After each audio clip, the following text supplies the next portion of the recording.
Hey everybody, and welcome back for another episode of The Overlay, a poker podcast brought to you exclusively today, November 10th, 2023, by CCG Poker, Chicago Charitable Games, Chicagoland's #1 live charity poker experience. I thought I would mention the video, the commercial, the original TV commercial that came out. I know we've talked about it in years past or episodes past, but it was kind of the beginning of what we're going to talk about today, which is what, Brando? The $20 early bird from Black Friday. So the Black Friday early bird, for some reason, we have coined as the biggest little tournament in Chicago. It's kind of like the Reno version of early birds. Somehow, some way in the last 20 years, because really it's been almost 20 years, right? 2007 was the first bird. Yeah. So we're in 2023. How many? So we're in year 16. That just rounds up. We're closer to 20 than 10. We're closer to 20 than 15. So we're working on 17, 18 years, somewhere in there. 07, I think, was the first. Yeah, we started in January of 07, which is like crazy to think about. Anyways, hey, everybody, welcome to the Overlay. It's like my whole entire adult life. I was 17 in 07. Oh, wow. Ripping it all the way through. Yeah, because you turned, oh, man, it's wild. Anyways. I missed the first one, obviously. The largest charity poker tournament in the Chicagoland area, bar none, the Early Bird Tournament, which is the oldest, longest-running tournament at CCG Charitable Games, CCG Poker. The $20 Early Bird, which I find, we're not even going to discuss the fact of how great I think the Early Bird is, but it's the most consistent. It's always started at 2 o'clock, and that first year at the Odeum, 2007, we've been running CCG for, 11 months, almost a year?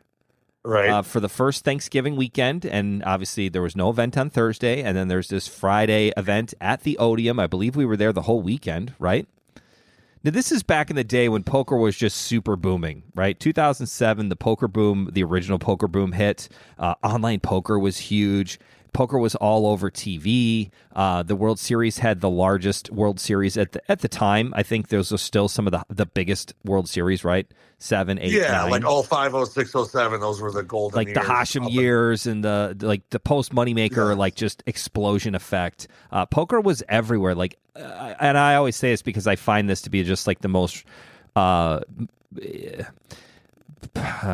definitive reason of why poker was so busy. Like my 80-year-old grandparents would watch poker on TV, and they were like in love with Phil Ivey and like Sammy Farha, and they're like, "Oh, did you watch last night's episode of high stakes poker?" And I was like, "Well, how's my grandmother watching high stakes poker?" But everybody did. Everybody did. It was amazing. So here we are, rookies, hanging out at the Odeum, which is now completely demolished, in Villa Park, right off of North Avenue there. That was one of our better spots. I missed the Odeum. I really liked the Odeum.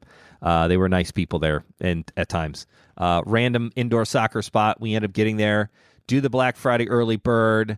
How many? I think there were like 25 or 26 tables set up. And back in that time, which I was mentioning the poker boom for, like the early birds averaged well over 130 people. Yeah, I can vividly remember. I came around in 08 as a player, as a senior in high school, and like the $20 bird was like what I wanted to play on Saturday and Sunday because I had $190. There would be like 15 tables dedicated, and they would just open if it was a bad location, a bad bird. I remember your dad just being like, "Open up 12 tables." Right. Yeah. And those were 10-handed. Yeah. And it would be 12 tables. Yep. And a lot of people would just go in and buy 2 at a time.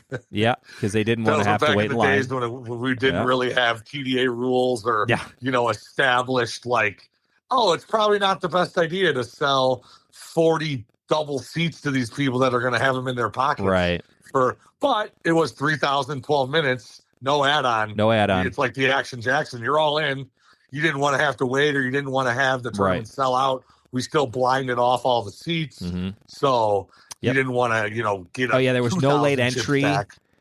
Technically, it was a re-entry tournament, not a rebuy, because you'd have to get up from your seat and you would go back in the registration line, wait the 5, 6, 7, 8, 10 people, however big the line got. As the tournament went on and the tables filled up, obviously that would go from there. It was crazy. But at the Carlisle, another old school place from CCG in, what city is that? I think that's in Lombard? I think it's Lombard. Yeah. It's right there on like Butterfield, right? Yep, right on Butterfield Road. Just down the street from the PGA Superstore, which wasn't there when we were there. But anyways, it's by the Miller's Ale House right there. Anyways, on Butterfield Road, just kind of east of Highland. Anyways, like we'd be at the Carlisle, they'd set up 18 to 20 tables, and man, 15 of them would be early bird, and then the first cash games would start, and then as soon as the bird broke, meaning the registration closed at 3:00, then what happened at that point? It would go pew, pew, pew, pew, pew. Sit and go, sit and go, sit and go. Then it would just be sit and go, sit and go, sit and go. Sit and go for the new age poker players that didn't play online in the mid 2000s. Sit and goes were just single table tournaments. You just signed up for a one table tournament, and you and I played all the time. I played party poker. I played party poker back in the day. And I was full tilt. I played party poker. Was really when I was playing a lot of online poker. I had like my first job. I downloaded it onto my work computer at my desk because that seemed like a good idea at the time. This is before people were like spying on computers and shit. Like you just download shit on your desktop. Like it was literally the wild, wild west. I didn't even own a laptop. I used my desktop at work, and if I played a Friday afternoon tournament and got deep, I'd stay till like 3:00 in the morning in my office. I mean, you were running Windows XP or Windows 2000. 95. I don't even know what it was. This is like 03. Anyways, so single table tournaments were a much bigger thing. They're not now.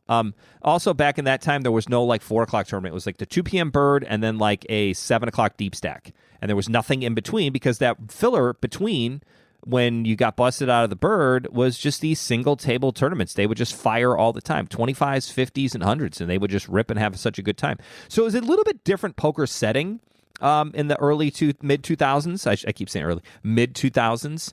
It was just kind of a different scene. Well, then lo and behold, 11 months later, we're at the Odeum. It's the day after Thanksgiving. Everybody's a little bit chubbier, a little bit food coma-y and tired. And 2:00 rolls around, and we got the standard, 15 tables ready to rip. That was when Chemically Imbalanced was still doing the that early bird, doing the Black Friday events. Right, the charity. Yep, the charity's name was Chemically Imbalanced. They were awesome. She was great.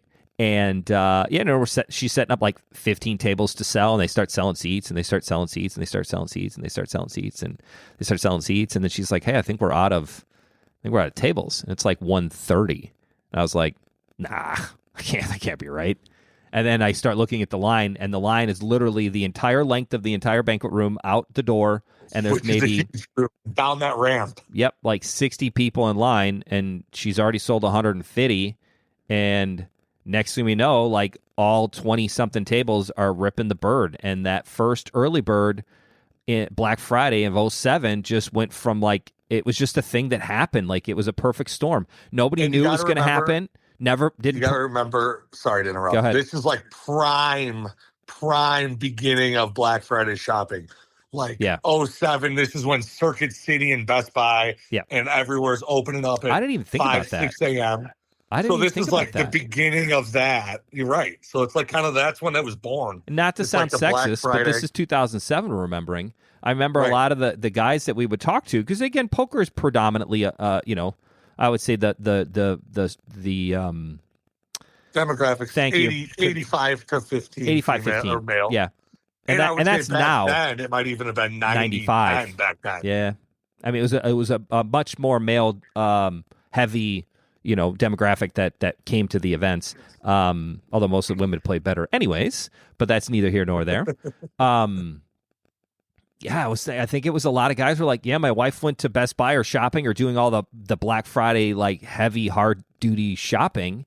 And it's like, I got the whole day to do whatever I want. It's just like, bam, I'm going to play the early bird and rip 4 or 5 seats and see what happens. And if I get busted, just spent the whole 2 days with their family. And yep. So it was like this perfect storm of like shopping became a huge thing. And then, this is also pre-2008 recession. So like everybody had money.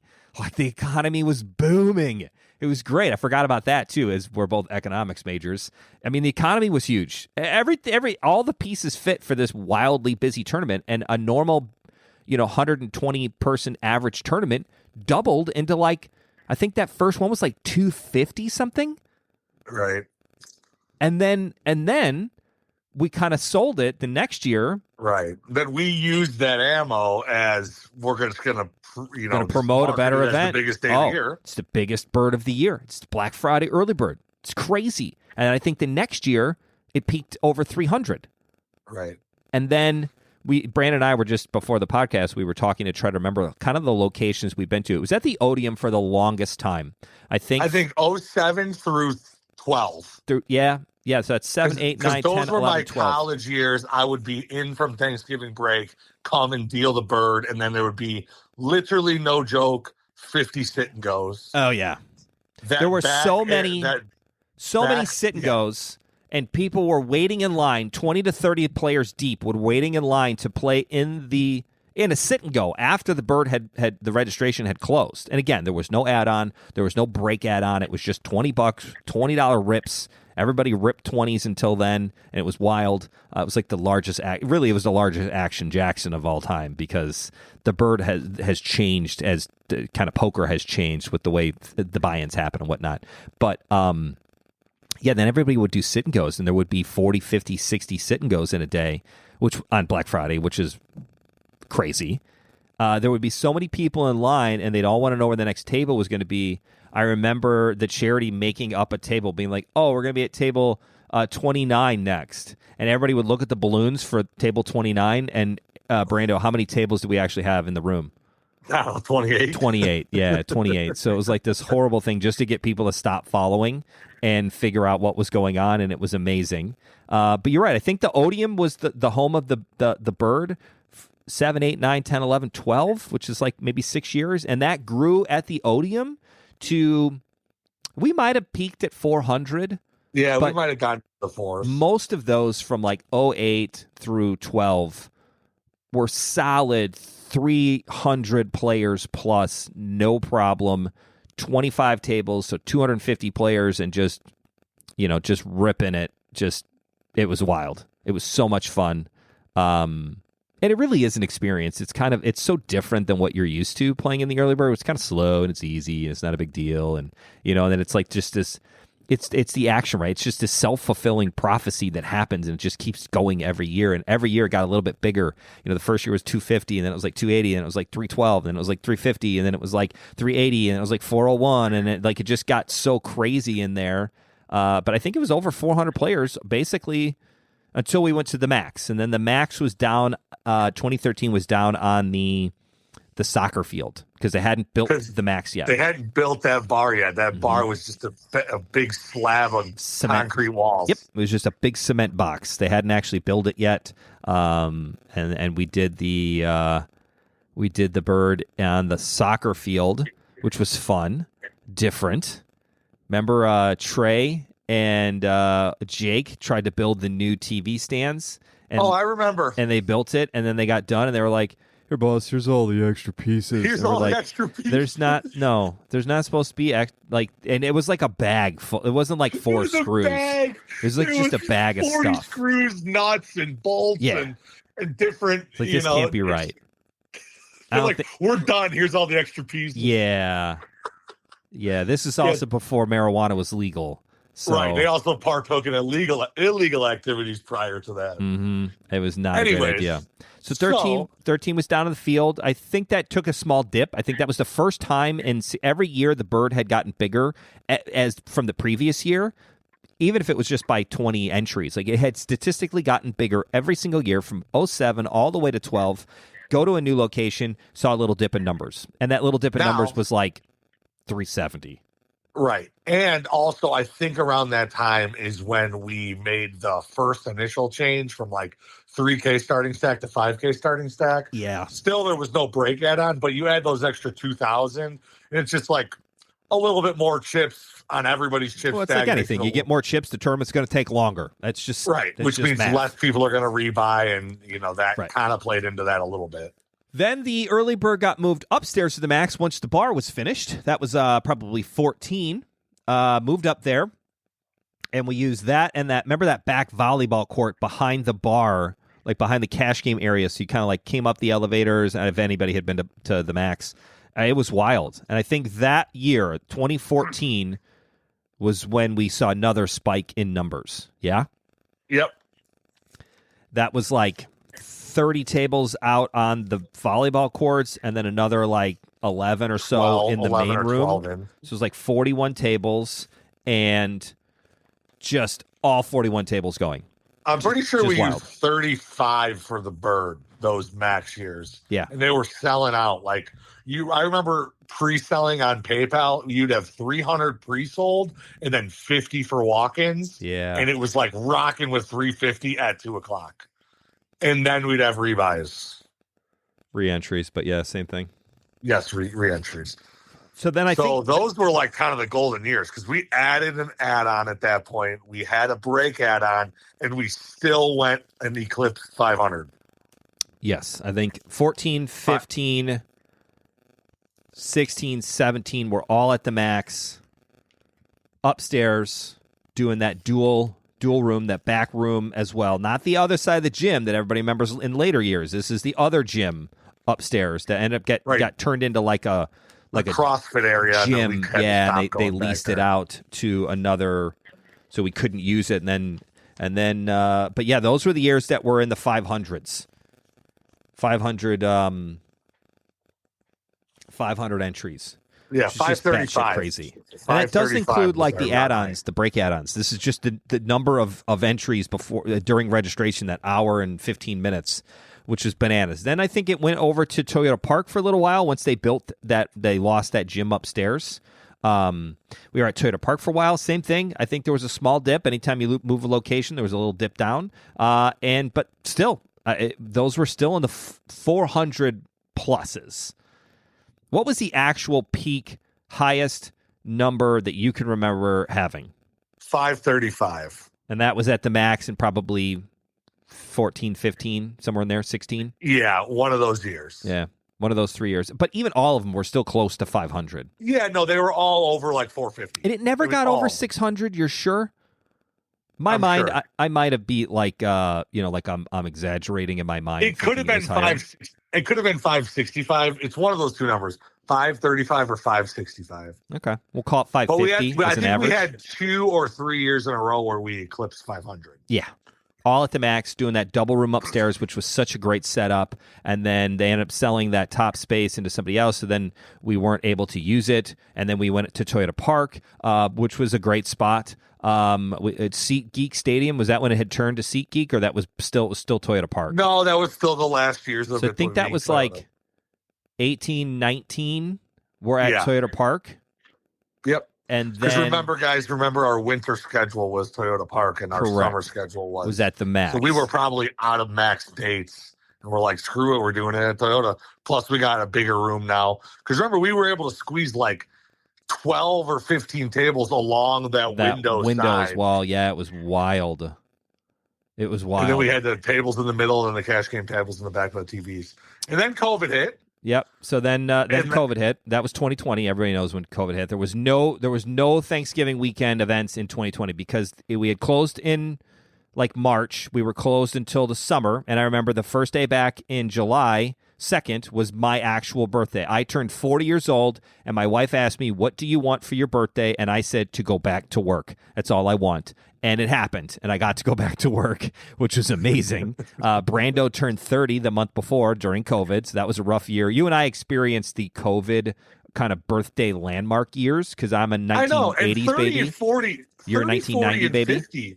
Yeah, 30, 40, 50 are like the 3 good ones. All my buddies, like all of my friends that are my age, none of us could do anything because we were all having like COVID parties at home. Like nobody could do shit. But then the nice thing is my wife is 3 years younger than me. So I did definitely partake in way more like vacation 40th birthday destination parties that I normally would not have gone to all of those. But I was like, well, shit, I didn't get my 40th, so I'm going to bang out 3 extra parties, and I don't even have to be the guest of honor. I can do whatever I want, get drunk, take naps. It was awesome. I don't have to talk to anybody. It was amazing. But anyways, COVID didn't happen, so that early bird in 2020 had how many players in it? 0. Zero players in that one. And then in 2021, we went back to the max for 1 year. We had one more at the max. We did. We had one more at the max in 21, and I still think. And I remember being nervous, so scared and being like, this is so different because our clientele was different now post-COVID because we had all these casino people coming in because the casinos were closed and we were predominantly cash game only for all of 2021 anyways.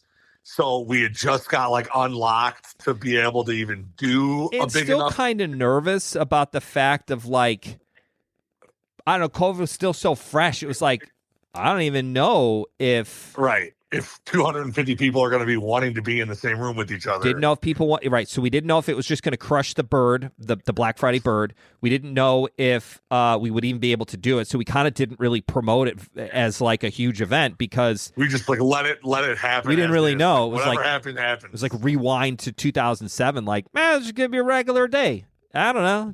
It'll be fun. Just a cool Friday. And again, that one was super busy.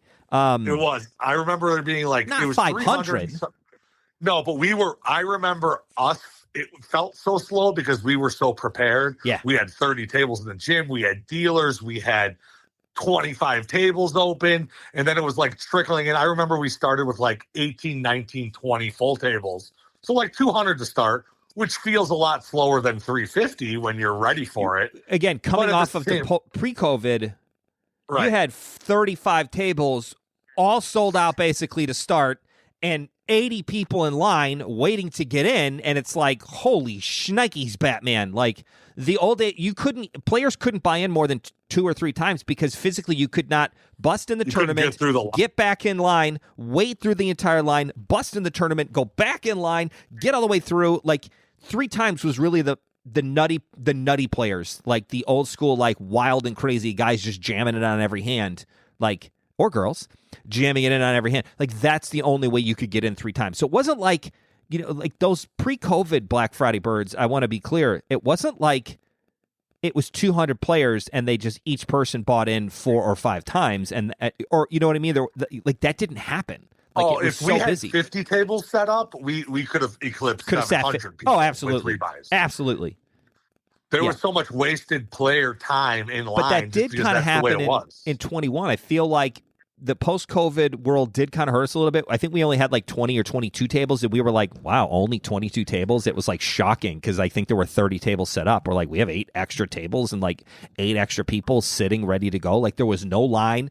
There was no like, give me a player, throw a player, Right. I remember like a guy rolling in at like 2:15, like, or 2:30, like, whoa, what's going on here? Why is it so big? Let me get an early bird seat. And you were like, you'd realize how lucky you are. Like in past years, you'd be drawing dead. Right. Like this year, you're rolling in, but 30 minutes. Right. But this year, you're just going to get a seat in the biggest bird. And everyone kind of looked around. And it is funny because we didn't really, sell it as the biggest thing. But so many random people still showed up because they were still free that day and were like, I want to play poker. So it kind of did turn busy. But again, like 07, where like the customers didn't really expect it to be huge. They were all like, oh, it's my day off. I'm going to show up. And again, I think it's because unless you work retail, like unless you're in the retail world, everybody's off on Black Friday. Like you're off. It's great. Like if you work a regular job, like no, I don't think any companies like go to work on a Friday. Like I worked in an internet company in the early 2000s, right after I graduated from college. And I remember him saying like, oh, we're going to be open on Black Friday. And I was like, why? And I was like, oh, well, we are an internet company. But this is like back in the days when the internet companies you were afraid to give your credit card to on the internet. So like a lot of them were phone calls in. So you had to like field phone calls, which was wild. Mm-hmm. Mm-hmm. So weird to think about because now I don't even put in my debit card. I just like click my face and then it goes through. I don't want to put my face on the internet. That could be trouble. So then after the 01 was still the max, and then 21 was the max, and then 22 we did at King's Hall, the double rooms, which worked out really well again.